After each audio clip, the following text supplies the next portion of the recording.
कई वयूं आहिनि। जिना बाग में जलसे जूं तैयारियूं मुकम्मल कई वयूं।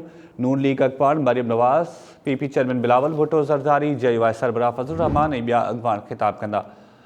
मरियम नवाज़ लाहौर मां कराची पहुची मज़ार कायद ते हाज़िरी भरण बाद काफ़िले समेत जलसेगाह पहुचंदी, जॾहिं त JUI सरबराह जेको PDM जो बि सरबराह आहे मौलाना फज़लुर रहमान ऐं बिलावल भुट्टो ज़रदारी काफ़िलनि जी सूरत में जलसेगाह पहुचंदा ऐं अॻवान जेके आहिनि उहे इन जलसे खे ख़िताब कंदा। पीपल्स पार्टी इन जलसे जी मेज़बानी करे रही आहे। अव्हांखे ख़बर ॾियो, अपोज़िशन जो इतिहाद PDM गुजरांवाला खां पोइ कराची में सियासी पावर शो करण जे लाइ तैयार आहे। जिना बाग में जलसे जूं तैयारियूं मुकम्मल कई वयूं आहिनि। नून लीग नायब सदर मरियम नवाज़, बिलावल भुट्टो ज़रदारी, मौलाना फज़लुर रहमान ऐं ॿिया अॻवान जेके आहिनि इन जलसे खे ख़िताब कंदा। तक़रीबन 50,000 कुर्सियूं जेके आहिनि उहे लॻाई वयूं आहिनि। इन जलसे जी मेज़बानी पीपल्स पार्टी करे रही आहे।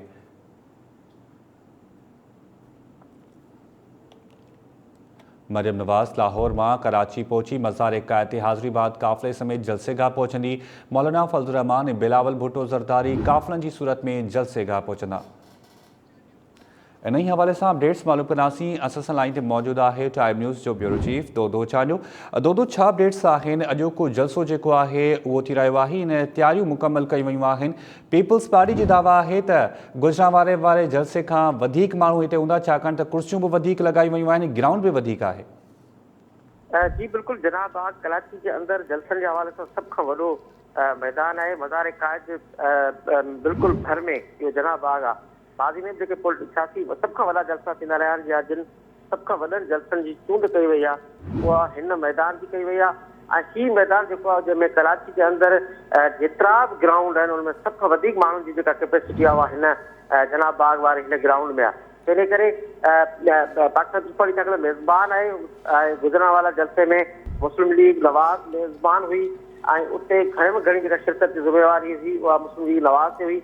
हिते पाकिस्तान पीपल्स पार्टी ते आहे, पर गॾोगॾु हिते पाकिस्तान पीपल्स पार्टी सवाइ जेके ॿियूं पॉलिटिकल पार्टियूं हिन इतिहाद में शामिल आहिनि उन्हनि जो हिते इलाही स्टेक होल्ड आहे। यानी अवामी नेशनल पार्टी कोशिशि आहे त कराची में सभ खां वधीक शिरकत थिए। मौलाना फज़लुर रहमान जो हिते तमामु वॾो असरु आहे पंजाब की भेट में, उनजो कोशिश शिरकत थे। उनखां सवाइ बलोच जेके कॉम्पस अॻवान आहिनि, पख्तूनख्वा मिली अवामी पार्टी महमूद खान जी जमायत है, या जेको ॿियो जेके बलूचिस्तान नेशनल पार्टी आहे उन्हनि खे छाकाणि गुजरण वारे खां ही कराची वेझो पए थो। उन्हनि जे अफ़सरनि खे अब्दुल मालिक बलोच जी पार्टी जो जेको मर्कज़ आहे उहो बि वेझो आहे ख़ासि तौर कराची खे। तंहिं करे समूल पॉलिटिकल पार्टियुनि जी कोशिशि आहे त हिन कराची वारे जलसे में सब खां वधीक जेका आहे उहा शिरकत थिए। तैयारियूं मुकमल कयूं आहिनि ऐं 50,000 कुर्सियूं जेके आहिनि उहे हिते लॻाई वियूं आहिनि।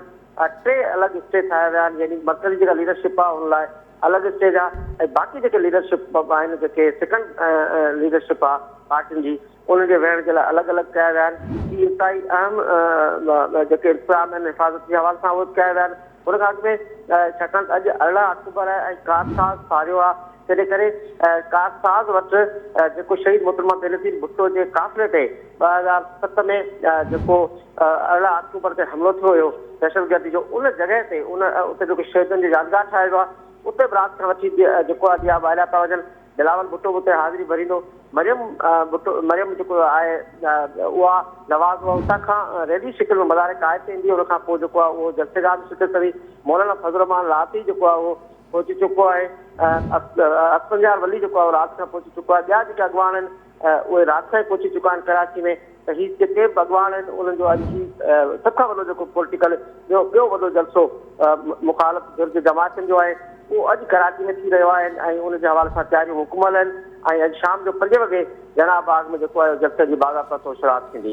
जी वॾी महिरबानी दोदो चांडियो अपडेट करण जे लाइ। नाज़रीन तव्हांखे ॿुधायूं पिया त तैयारियूं जेके आहिनि उहे मुकम्मल कयूं वयूं आहिनि। अहम अॻवान ख़िताब कंदा। मुख्य ख़िताब पीपी चेयरमैन बिलावल भुट्टो ज़रदारी, मौलाना फज़लुर रहमान ऐं मरियम नवाज़ जो हूंदो।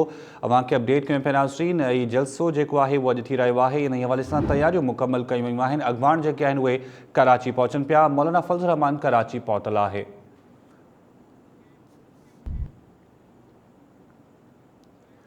नाज़रीन जिना बाग जा मंज़र अव्हांखे ॾेखारींदासीं, जिते तैयारियूं जेके आहिनि उहे मुकम्मल कयूं वयूं आहिनि। गॾोगॾु अॻवान बि हिते पहुचनि पिया ऐं इंतज़ामनि जो जाइज़ो वठनि पिया। इन हवाले सां रिपोर्ट करे रहियो आहे शाहिद मिरानी।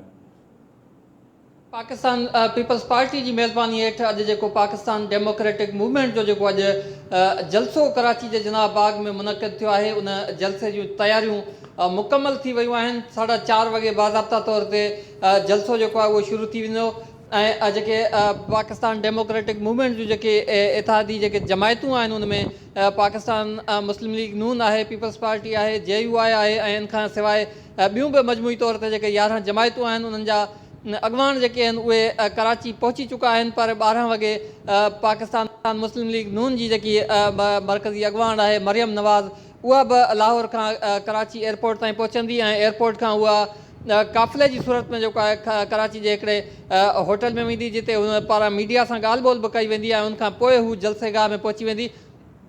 इन हवाले सां तव्हांखे ॿुधायां त जेको जमियत उलमा इस्लाम जो जेको सरबराह आहे मौलाना फज़ल रहमान, उहो कल्ह खां ई हिते कराची में पहुतल आहे। हुन राति देरि सां जेको आहे जलसेगाह में इंतज़ामनि जो जाइज़ो बि वरितो हुयो। उनखां अॻु काल बिलावल भुट्टो ज़रदारी ऐं अॻूणो वज़ीर आज़म यूसुफ रज़ा गिलानी समेत ॿिया जेके पीपल्स पार्टी जा मरकज़ी अॻवान आहिनि, उहे बि इन जलसेगाह ते पहुता हुआ, उन्हनि इंतज़ामनि जो जाइज़ो वरितो हुयो।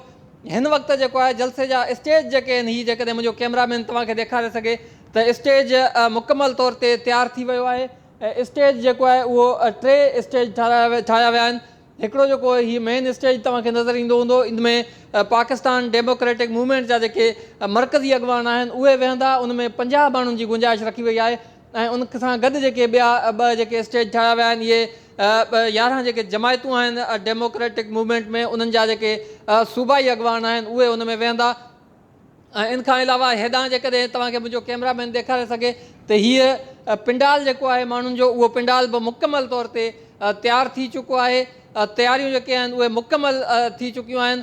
मुख़्तलिफ़ शहरनि मां जेके काफ़िला आहिनि उहे बि हिन वक़्तु अचणु शुरू थी विया आहिनि, पर जलसेगाह में हिन वक़्तु ताईं को बि न आहे पहुतो। जेके जलसेगाह खां ॿाहिरि वारा जेके रोड आहिनि, उते माण्हुनि जी जेकी आहे उहा रश थियणु शुरू थी आहे, माण्हू गॾु थियणु शुरू थिया आहिनि। जेके कराची जे मुख़्तलिफ़ इलाइक़नि खां जेके माण्हू अचनि पिया, उहे हिन जलसेगाह वारे हंधि ॿाहिरां पहुची चुका आहिनि, पर ॿियनि ज़िलनि मां जेके काफ़िला आहिनि उहे हिन वक़्तु ताईं कराची न आहिनि पहुची सघिया, उहे रस्तनि में आहिनि।